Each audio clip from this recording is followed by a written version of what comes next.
So we're all here today to, and that's the wrong one, talk about solutions for aging parents. We've got 4 wonderful guests with us. We've got Nat from Trustworthy, Maureen from LivNow, Michael from Trust Properties USA, and David from FairSplit.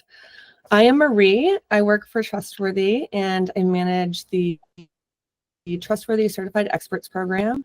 I also work with some members. I recognize a few faces and names out there.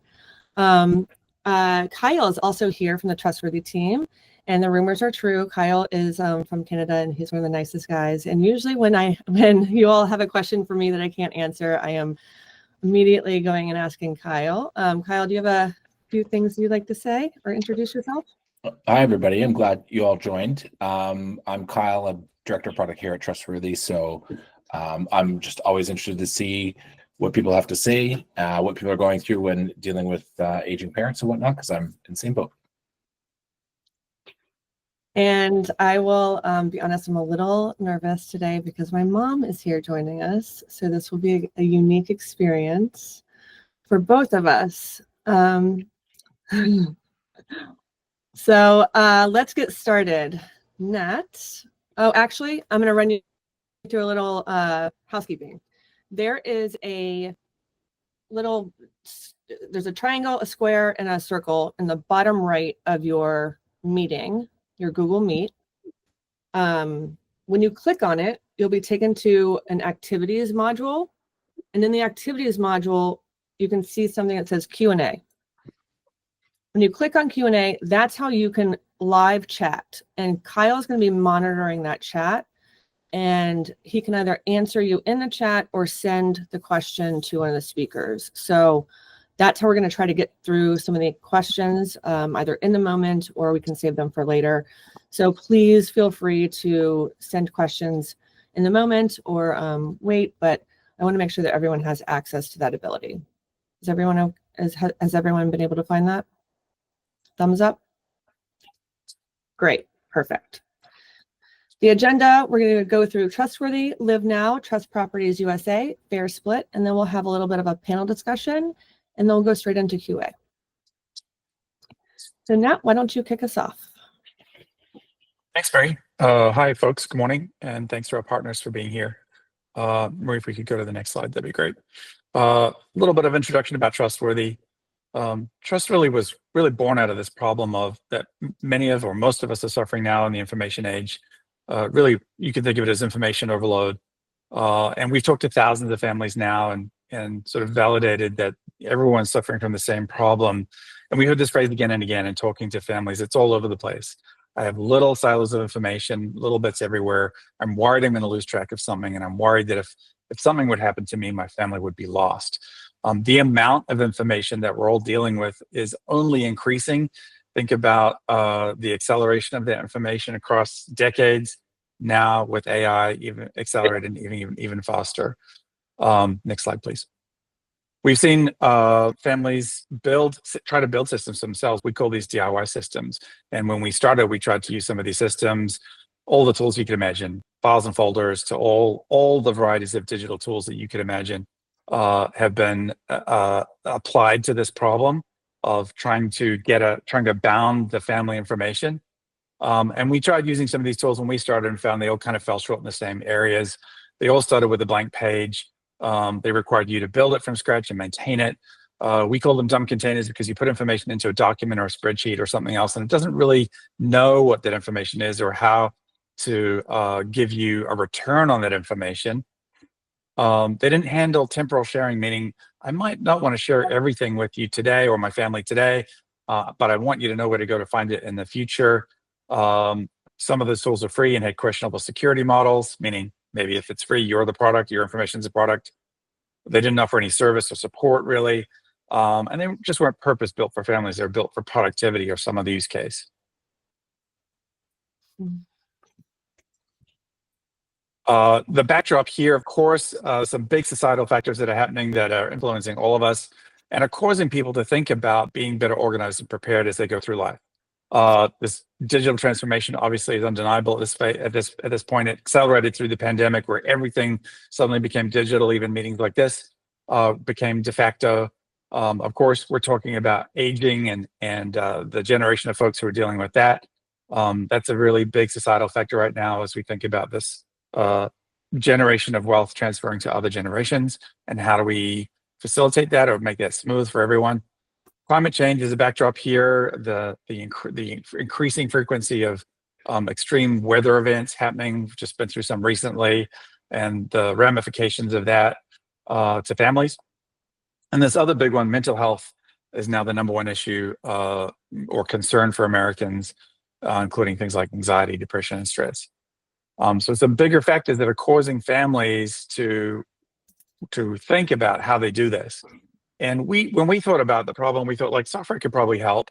And it's crazy that every family is building this from scratch. Surely we could get them further faster. We could get them from 0 to 60 if we built something that facilitated building this universal view of family information. So we built the Family Operating System by Trustworthy. We think it is the safe, easy, modern way to store, access, and share important family documents with loved ones and advisors, so all the people across your ecosystem. And when we talk about that important information, we really mean family IDs, finance, property, passwords, insurance, taxes, legal, business information if you have a business, and then family resources and contacts across the family as well. The big use cases that families are solving for is, hey, we want or we need instant access to our information wherever we are, whenever we need it. We're trying to get something done, or someone in the family needs a bit of information. Of course, that use case of if I get hit by a bus, will my family know where to go to find everything, and will they have continuity? We just hear time and again like this phrase of, yeah, my family would be up a tree without a ladder, up a creek without a canoe, whatever flavor of that either you like. We hear that a lot. And increasingly, we hear this use case of, hey, I have this from my household, but how do I think about my parents' household and their timeline? Maybe there's some medical issues, maybe there's some cognitive decline. We want to get ahead of this before that inevitable transfer, or maybe we've been through it with one parent and it was kind of a nightmare. Let's not have that happen again. Or parents coming to us saying, look, I don't want to leave a mess for my family. Let's get this dialed in. So sometimes it happens in a pre-need sort of situation before an estate transition. Sometimes it happens where the family's coming to say, we need to collect all this information after the fact for probate, for the family to have access to the information, for professionals to have access to the information as well. So lots of use cases for the Family Operating System as we try to help families be better organized and prepared. We like to call this slide the alien spaceship.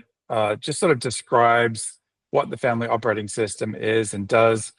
Obviously, the platform consists of very advanced security for every family. We have some AI now that really helps with automation of building and maintaining your system. Of course, collaboration so that you can collaborate with anyone that you want to. We don't limit collaboration in any way. So it includes that inner circle of loved ones and the outward circle of trusted professionals.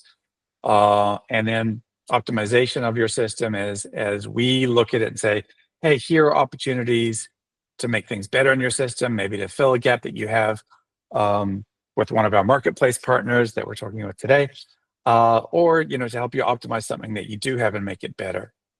You can see all the facility that we have to build, help you build and create your system, and then once you have it built, all the kinds of things you can do utilizing your information in the life moments where you need it. So that's a quick description of Trustworthy. If you want to know more, we'd love to answer your questions, but you can also go to trustworthy.com and sign up for a free trial. Back to you, Marie. Thank you so much. We're getting the chat going over there. Kyle and I were working through some technical difficulties, but he should be getting to it any minute now. So sorry about that. Maureen is here from LivNow. Maureen, nice to see you. If you'd like to introduce yourself and tell us about LivNow, that'd be wonderful. Thank you, Marie. And not to throw everybody off, I know it does say Lisa Burns, but this is Maureen Longoria. Thank goodness my business partner was here because I couldn't get my speakers to work. So anyway, so sorry about that, guys, but it's Maureen. Thanks for the opportunity to be here today, Nat and Marie. We really appreciate it. And hi to everybody. So LivNow Relocation is the first nationwide company to support families as they navigate life's transitions later in life, right? And so the dilemma that we're solving for, if you can go to the next slide, Marie, is basically, I think probably almost everybody that's here today could appreciate the challenge of older adults either moving into a senior living community, you're moving a loved one to a senior living community, maybe in a sadder situation into a memory care, or you have helped a loved one after somebody's passed sell their home and clean out the estate. The bottom line is these later in life transitions tend to be the single most logistically and emotionally overwhelming transitions out of any of them. So what we set out to solve for with our 30 plus years of corporate relocation experience that our entire management team had was to make this a lot easier on families. As I said, there's hundreds of relocation management companies around the country moving employees around the world, but we are solving for a later in life transition, which tends to look different than a corporate relocation and have different needs and take on a whole new emotional aspect. So LivNow Relocation, we opened our doors 2.5 years ago to start solving for this. And if you can go to the next slide, Marie. What we do is, to solve for it, we provide the family with a relocation specialist that is LivNow's employee, that's job is solely to be there to help them manage this transition. They are there to do the heavy lifting, to educate and to advocate, to get the information in the hands of the family so that they can make the best decisions for themselves. So we provide a full spectrum of services, again, in order to be that one-stop shop to help them with everything they might need, whether they're moving a parent into a senior living community or a parent passed away and they have to sell the home and clean out the estate. We wanted to be that one-stop shop for them. And what we bring are a group of vetted providers that are uber local. So what we do is we'll go into that local market and we will vet those local providers, whether it be movers or senior move managers, which are professional organizers, downsizers, or estate cleanout services, real estate agents, anyone that we then refer to the family, you can be sure has been thoroughly vetted. And when I say thoroughly vetted, we start with Better Business Bureau, Google reviews, Yelp reviews. We've interviewed them. They're licensed, they're bonded, they're insured. They sign agreements with us confirming that. We collect their certificates of insurance. So our role is really that dedicated relocation specialist is there to assist with the entire transition and then introduce vetted suppliers that might be needed throughout that process to them, providing that family with options so that they can make the best decisions for themselves and guiding them through this process. So some of the services that we offer, obviously we help them sell their home. That's a huge aspect of it. And we, like as that objective advocate, always introduce 2 full-time top producing agents to be able to manage that for them. We ask them to fill out comparative market analysis. So again, we're there educating and advocating, and then they would list their home with an agent and we would help them through that process to make sure that that was going smoothly. We'll look at the contract for them, review that, make sure top-notch pictures are being used. Same thing on the senior move manager side or estate clean out. If somebody has a need for organizing, downsizing, or cleaning out the home, which they so often do in these life transitions, that's a unique service. And we have access to the right people that can support the families with those services. And we will introduce those options and the family chooses which option they want. And then we're there to oversee the process to ensure it's going smoothly. Same with movers. But because we are a nationwide company, not only can we do it uber local, we can take somebody from Seattle down to Naples. And then finally, we also offer some financial solutions, bridge loans, in case they want to move a parent into memory care and they can't afford it and they need to sell the house. They could take a bridge loan and then sell the house later. Our LivNow Market Ready program is an unsecured loan of $50,000 to use it to fix up the house if they want. Super helpful for those people. Maybe their parent passed away and the home hasn't been touched in 20 years and the kids don't have the wherewithal. They could use this money, fix up the house and maximize the equity from the home. And then digital solutions like Trustworthy, and then Artifacts, which helps them store their memories, helping them keep their legacy And then finally, we offer a couple iBuy solutions. If somebody should want an instant offer on their home, they just want to sell it, they don't want to deal with fixing anything up or anything, we can provide that solution. And then we'll also have one of our preferred full-time top producing realtors give them an idea of what it could sell for on the open market. Next slide. Those were just some testimonials. What we hear when people fill out our survey at the end, these are a couple of examples, but we're always blown away by the things that they felt were super helpful. We hear from the adult children, just not having had a vet movers was a huge lift off of me. I thought I was going to have a nervous breakdown with my full-time job. I've got 3 kids. I've got all these activities and I had to manage my mom's move, so things like that. And if you can just go to the last slide, Marie. But we also have on our website some really great articles. So again, going back to what's our role, we're here to educate and advocate. On our website are great articles that they can tap into, how to interview a realtor, what to look for in a rogue mover. There's dozens of articles on here that we give access to. Anyone can go on our website and have access to that. Again, going back to who we are as a company, our job is basically very simple: take the stress out of the move and make that transition go as smooth as possible, regardless of what it is in a later life move. So I'll turn it back to you, Marie. Thank you.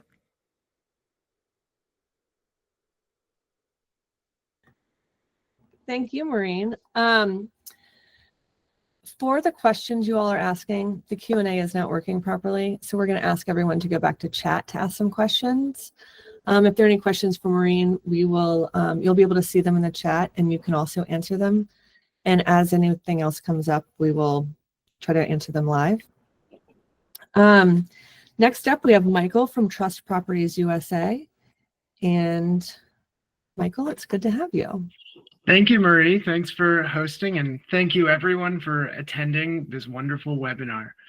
My name is Michael Bobshow. I'm the Director of Partnerships for Trust Properties USA. We've been in business for over 25 years. We are AAA rated by the Better Business Bureau. What we do all day is we sell homes in inheritance. So if it's in a trust, if it's in a probate, these are homes of a different nature that are going to have best practices just relevant to handling these cases. So 25 years ago, my dad started the company with his business partner, Paul. And now my sister is the CEO and I do partnerships. So we're truly family run, helping families along the way. The problem that we are addressing is that unfortunately, most of these homes that are being inherited are being sold for bottom dollar to investors who are going to put money into it like a home flipper and then make all the profit for themselves. What we do instead is we want to make sure that the family can take all of that value and distribute it to all the beneficiaries and the survivors. So what that often looks like is we will put up the money for renovations if they need it, if it'll benefit the cost of the estate at sale. Even other things such as deferred maintenance or landscaping or pool cleaning, or sometimes the bills weren't paid, like the mortgage, or if there's HOA fees, we will advance the money for those families, and we don't charge any interest at all. We don't file a lien on the house. We are just doing that, and we only make a real estate commission. We don't make any money on any of those tangential services that add value back to the estate. We're just doing this because it is best for the estate. So if you don't mind going to the next slide. Thanks, Marie. There's going to be a lot that we'll cover in this webinar, so I'll save most of the details for the Q&A portion, but with this slide and the next slide, I'm just going to cover the basic what happens first. That home will either be in a trust here, which is the best case scenario. It means that they've planned with their estate planning attorney, and they've put that into a trust with specific instructions and who handles the estate. And it's generally a little bit more private and can save money in the long run through the court proceedings if they're just investing that up front with their attorney and making sure that that's handled. In the next slide, We have what happens when it's not in a trust. And we're talking to people of all 50 states here and Norway. And usually when it's not in a trust, it will go to probate, or in some states, they just have another name for it. This means that the courts need to be a little bit more involved. Even when there's a will but no trust, it can go to probate. And that means that the court's going to determine who is in charge of marshaling all the goods in the estate and who's in charge of managing the estate.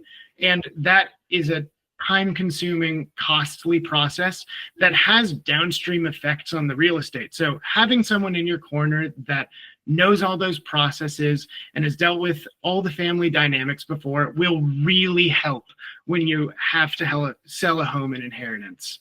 It's a little bit more public when it's in probate. They can usually see who the person is that's going to handle all the things, who the attorney is, the emails, the phone numbers. So we want to try to avoid that. But I know, as the professionals in this webinar watching know, we don't really get to choose all the time what situation we're going to be handling. So yeah, that's just probates and trust. In the next slide, we're going to be talking a lot about what we can do to make sure that the real estate sells for its premium price. We don't want it to sell for 6 figures less than it could. And the homes that are inhabited by the elderly or are in inheritance are of a slightly different nature. Sometimes by the time they sell, they've been vacant for a few months, and there is the landscaping that needs to be covered or the personal property. We also need to look out for property security because vacant homes can attract the wrong type of attention. So we'll talk about some best practices there on how we can make sure that those homes are safe and secure. And then we'll talk a little bit about personal property, which my friend David over here has lots to say about, and how from the real estate perspective, we can handle that. Best practices in handling all those items to best benefit the estate and the real estate value. Just more things about this. With elderly inhabited properties, we encounter some bills that haven't been paid and that can threaten the title on the home, such as HOA fees, or if there's a mortgage that hasn't been paid in a while. It's really sad, but sometimes the adult children or professionals aren't in time to save something that might go into foreclosure or trustee sale. So by the time the real estate professional gets involved, it's really nice to know that these things have been taken care of, or since we encounter this a little bit, we can help reverse those processes through us fronting money, usually for mortgage that hasn't been paid in a while. There's also surviving tenants. So you might be the surviving child of someone who has just passed, and you've got brothers and sisters who all are also interested in this home selling. So there are special considerations for helping that person transition out of the home, whether by cooperation or whether the lawyers have to get involved, unfortunately. And then also we see a lot of homes that just have deferred maintenance, like the floorboards are coming up or the paint is scraping off. These are all things that can jeopardize the value of the home. And then sometimes we can make it look even better, especially if you're in a neighborhood that has rapidly increasing prices. You can renovate the home, and as I'll show in the next slide, these can be things that add a lot of value to this house. So just as an example of what we do, this is a home where it was a bit of a hoarder situation. It was not updated for quite a while, and there were bills to pay. Luckily, we got involved, and we were able to put up the money for that family to pay all those bills back, so they had complete and true ownership of it. We were able to clean out all of the personal property, so that way we could do some renovations, and you can see that there's a beautiful transformation here. We updated the kitchen, the lighting fixtures, we took beautiful pictures of it, and even though we spent $130,000 of our money, no interest, and no lien on the home, we were able to net the family an additional $100,000. These are just some of the things that a dedicated professional in this space can help you with. And I am so looking forward to hearing your questions. Back to you, Marie.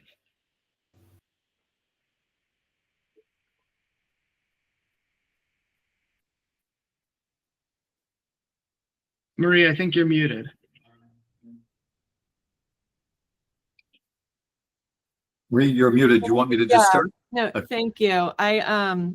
My computer would not let me unmute for some reason. Thank you so much, Michael. David, thank you for coming. We are here to talk about FairSplit, which I think is, as a child, one of four, probably pretty important for someone like me. Oh, well, thank you. Thanks for having me on here. So FairSplit, we really are such a niche little company, but it's what we've learned over the last 14 years since we started is that the little things matter. Actually, there's an article on our website. The New York Times wrote a full-page article. It said, in estate settlement, the little things matter. And that was an article about two sisters that the house was in probate and had been sitting there for over a year because the two sisters could not be in the same room together to decide what happened to the contents of the home. There probably wasn't $3,000 worth of contents, but they couldn't agree on things and they hadn't come up with a way to make it work. Next slide. So our slogan is divide things, not families. And this case with the two sisters, I think they were irreconcilably divided. But in most families that come to us, they're not divided. They actually get along pretty well. They just need a system to deal with the personal property. And our experience, and then what a family office trust attorney told me once, is if you want to have peace in dividing things in a family, have transparency, meaning everyone who's involved can see everything. Everyone gets to, they don't get left out of decision making necessarily. And the other thing is to have clarity in how it's going to be done. And we really try to encourage that being established in the estate document, in the estate planning documents, but I will tell you it is not. More often than not, estate planning documents say, and divide everything else equally among the kids, the executor will be in charge. Well, I can tell you that creates stress on the executor and discord in the family. Okay, next slide. So FairSplit, the first and foremost thing is that we make it incredibly easy to include, to show every family member that needs input into this process, and show them what's available. And 8 weeks ago, after 14 years, 8 weeks ago, we introduced AI quick listing tools. And what a difference maker. Instead of tens of hours to document what's in a home, you're talking a couple of hours in most cases. So this is just an example of taking pictures with my iPhone, item by item in a living room. It took me 5 minutes and 19 seconds to photograph the room. And then go ahead and click to the next slide. And in our system, you push it to AI, and AI delivers brown glass face, embossed, pre-designed, a paragraph about it. Estimated value on the internet says $100. Now, AI, as you probably heard, is going to get better and better and better. This is our, my guys say, don't call this beta, call this alpha. This is the first thing. This will name it, describe it, and then go ahead and go to the next slide. It even will give you a link to what things have recently sold for on eBay that look similar. Now, what's coming in a few weeks is that you'll be able to combine 2 or 3 photos if you want for a single item. So you could show the bottom of the vase, so it would tell you who the maker is. So AI and eBay would get it more correct. If you look at the bottom, there's a place for more description and details. So it will populate there. But if grandma has a story about that item and you're doing a downsizing and grandma wants to tell where this item came from and you know that she got it on her honeymoon, there's room to tell that story here. And as it was alluded to further, we also really recommend Artifacts, which is another company that does a more deep dive with videos or stories about it. But anything here in our system, once it's in our system, all this information can be added quickly. But what you're seeing here, AI did in seconds. So next slide.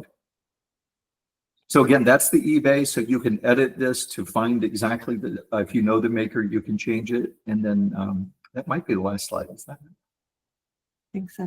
Yeah, so I didn't put a lot in here because I wanted to just share with you in general what, if you want to go back to the FairSplit slide, it's fine, or the, so FairSplit is designed, well, once you've got all this information in the system, all the contents of the home, that most of the things in most families, most people don't want it. But when you give away that cookie jar that everyone used as a little kid, when you put that in the donate pile because you're the older brother that thinks nobody's going to want any of this, and you're the executor, you've just created animosity sometimes from your siblings. Like, who do you think you are?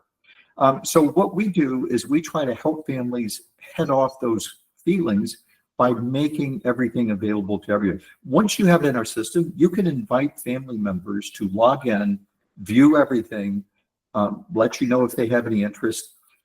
If no one has any interest, you can feel good about donating or selling it. But if it's like a lot of families, yeah, there's things in here we all want.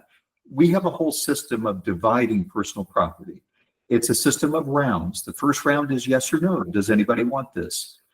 Included in that round is, hey, let us know if that vacuum cleaner is the one you loaned to mom 3 years ago. We don't want to have a system of giving that to your sister if it was yours, right?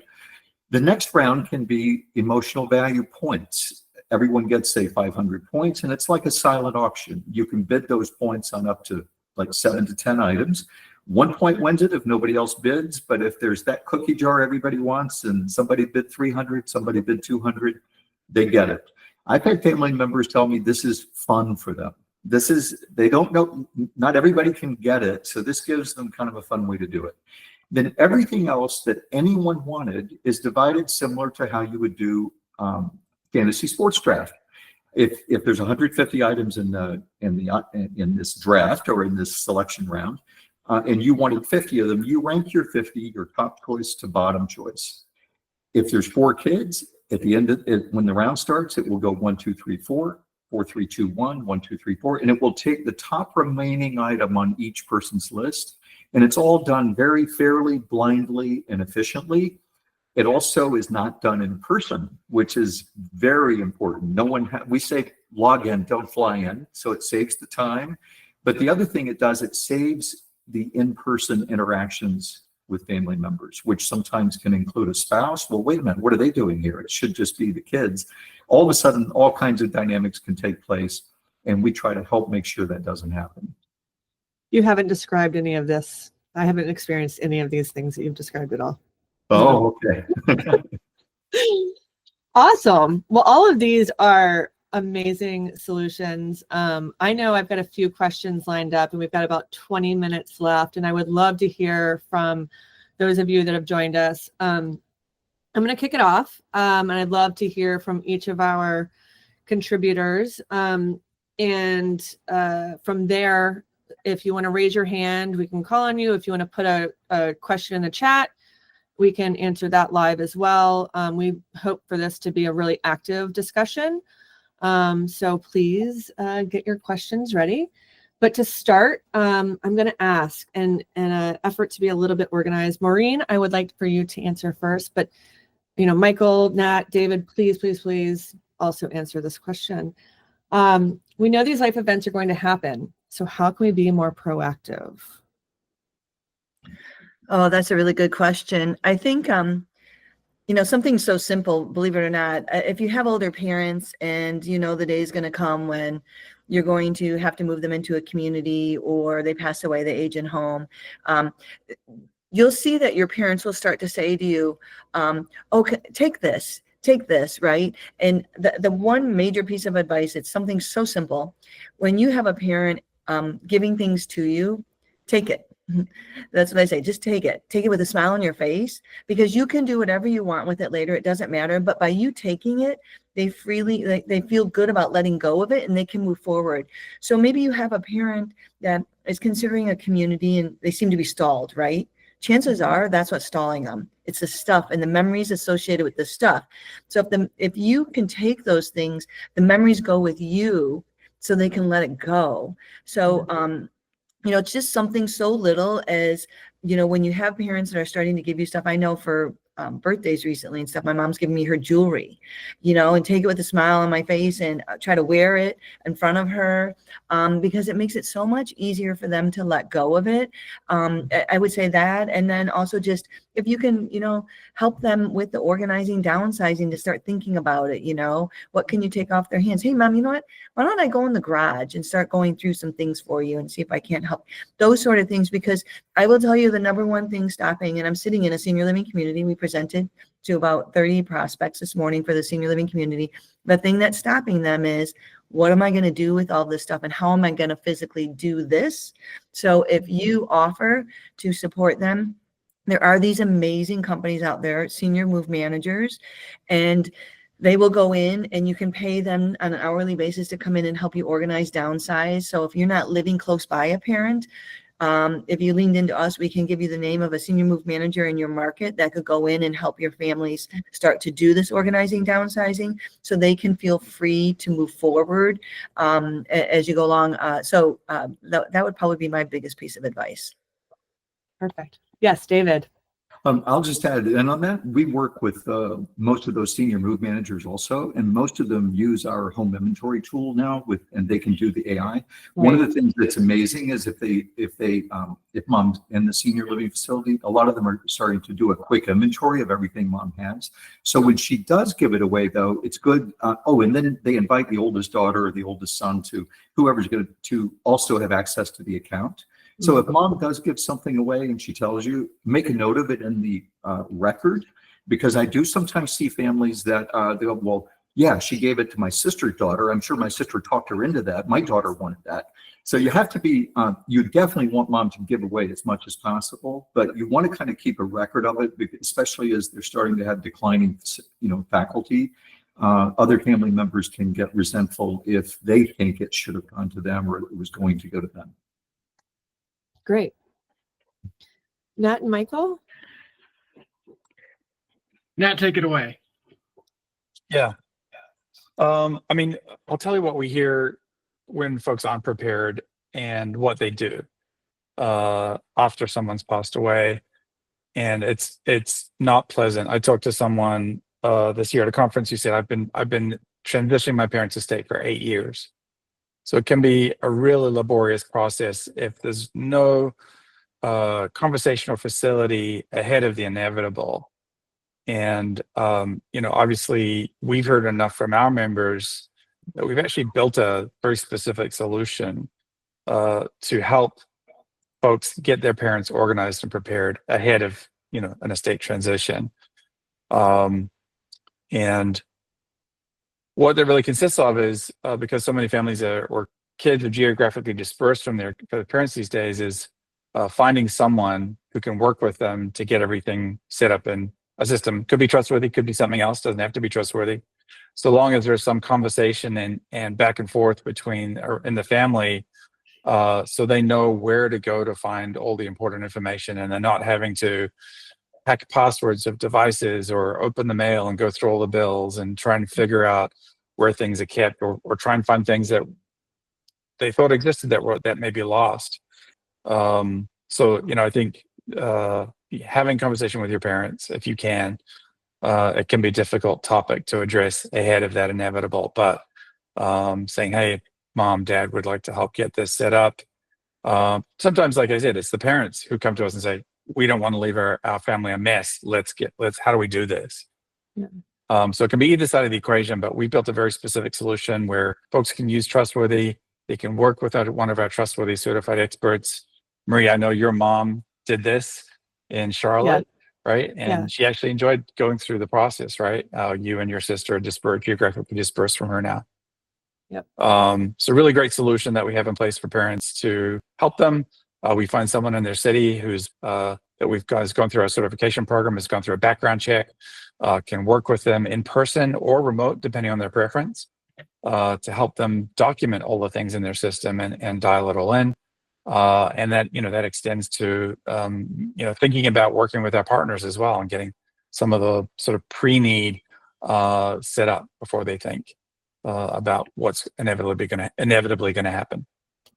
Yeah, the sense I get is that a lot of you all have the ability to kind of take the documents or the materials and kind of leave the people out of that process a little bit, like with some assistance, right? And so they don't have to physically, they don't have to be addressing the mortality at that exact moment. Someone else can actually assist them with the actual process itself. It's just kind of getting them going, it seems.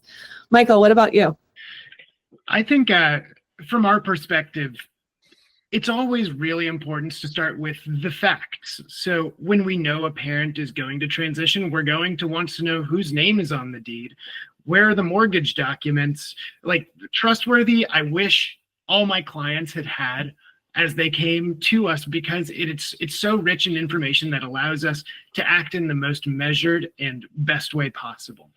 So if you have the benefit of having all those things written out, great. Mm-hmm. If not, you should definitely be looking to see where all these documents are kept. Mm-hmm. So the second half of that question was, how can we be proactive?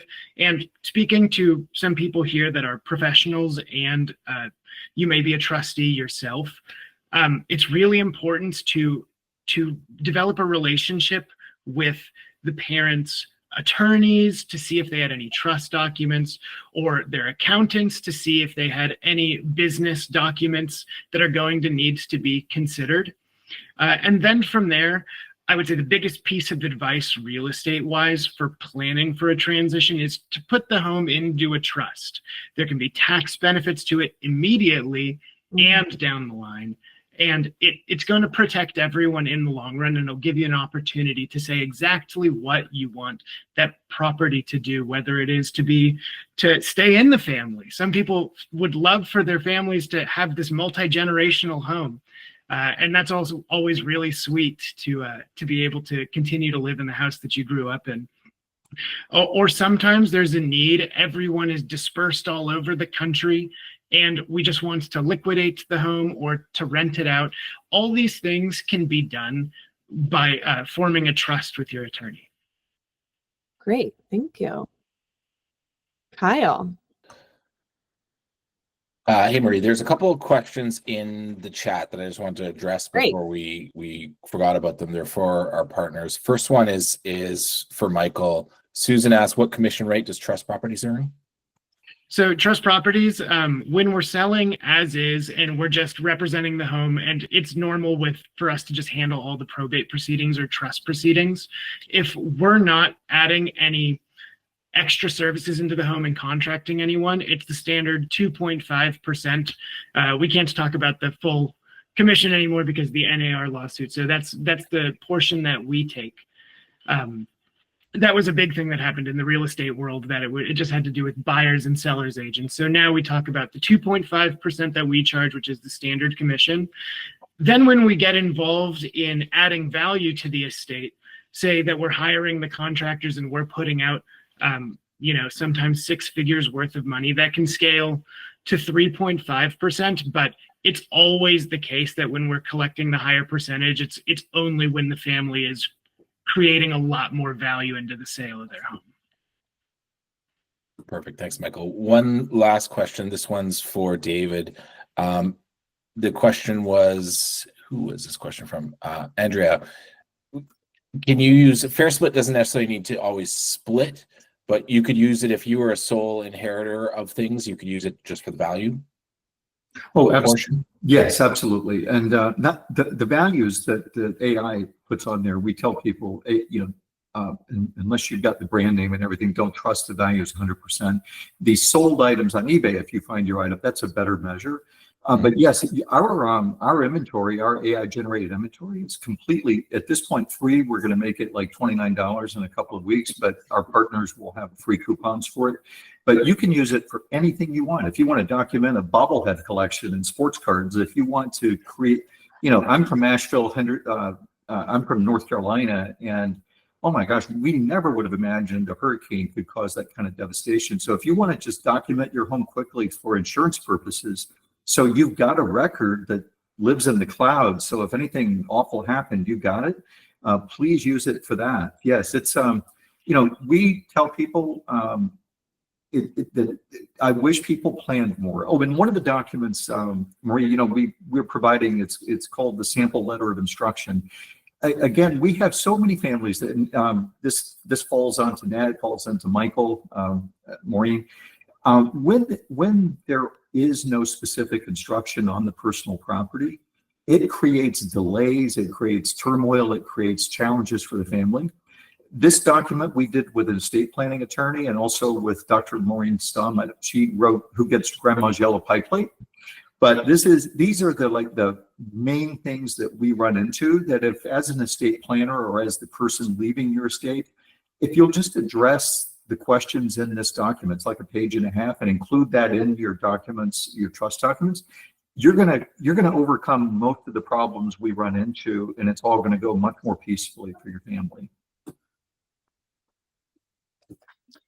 Hey, thanks, David. One last question. This one is for Maureen. This is regarding LivNow relocation. The question is, I'm working on my professional org certification. How can I be associated with LivNow when that happens?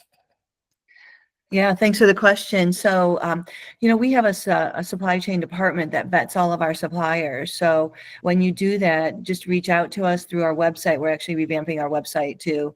There'll be a drop down and you can just go on there and fill out the information, and it will go to our supply chain department, and they'll reach out to you and gather your information.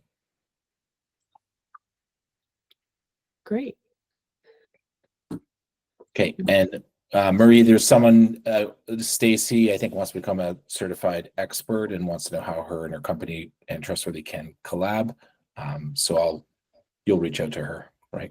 Yeah, Stacy, I can send you an email, or if you'd like to send me an email, or if any of you do, it's Marie at I'd love to. Oops, sorry, that's on my end. Sorry. That's okay. I'm just going to ask you a few more questions about like the size of your company and things like that, and you and I can speak in more detail. How does that sound? Okay, I think I sent you an email earlier this week because I didn't think I was going to be able to join the call. Great. So Stacy Nordahl is my name, and it's at Gmail. But if you didn't get it, I'll resend it. Let me say right now.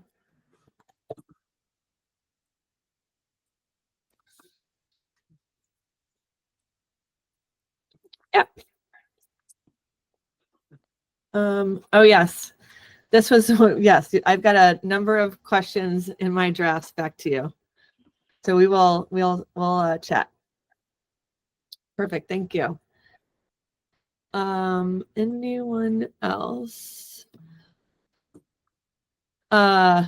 Great. Well, Bill is asking for contact information. Wonderful. David, the question is, how is FairSplit priced? If you can, as a family, if you can look at the information, share it with your family members. People laugh at this. I get a call sometimes and they'll go, but wait a minute, couldn't we just get on a Zoom call and take turns choosing and divide this ourselves? And I go, yeah, you absolutely could. Here's what I would recommend. Print the Excel spreadsheet report. Each of you mark things you like, and then get on a phone and someone be sure and just check the things as they go, wait a minute, you're telling us how to not pay you anything? And I go, absolutely, yeah. But as far as if you want us to be the independent third party, help you with those rounds we talked about, it's anywhere from $350 to $1,000 for most states, and an extra amount if you want me to actually serve as the independent third party. So if you kind of self-guide yourself through it, it's anywhere from $295 to $995. But usually about 75% of the families have me help them with it too. Great. It's on our pricing. I just want to add in right there that so many families end up spending money that they don't realize they're spending when they take the extra time to divide out all these things. They're accruing interest on all of the loans, and having a tool that will help you divide everything out is an investment that's worth having in a lot of cases. Absolutely. Yeah, I'll share a quick tip that we divided the estate with 1,500 items, a 7,000 square foot home, 5 kids. We got it all done in 10 days, from listing to dividing, and the house cleared out by a senior move manager. Wow. One thing I'd like to address oh, sorry, Andrea, your hand went up. Oh, no, you're good? Awesome. I want to address the emotional considerations. I know that we've got a lot of very logical tools and things that make a lot of sense on paper and you say, yes, we've got these tools. What about the emotional side? I mean, that's a really tough thing. And I think a lot of these tools allow us to grieve or deal with the other elements we're going through. How do you balance the two things? I'll take it if you want. This is what I deal with a lot because this is the non-addressed part of most trusts and wills. And so what happens, it becomes the focal point. It becomes the only place the family can fight because everything else is very specifically organized and dictated. And what I tell all the family members is everyone grieves differently. Everyone had different relationships with your parent and with each other. Try to wear your empathy hat for each of you, because I've had people upset with the older brother because he said he doesn't want anything. Just leave me out of it. I don't want anything. Well, that's his way of grieving. I talked to him separately. He said, I just can't have any reminders of my parents. I just don't want them.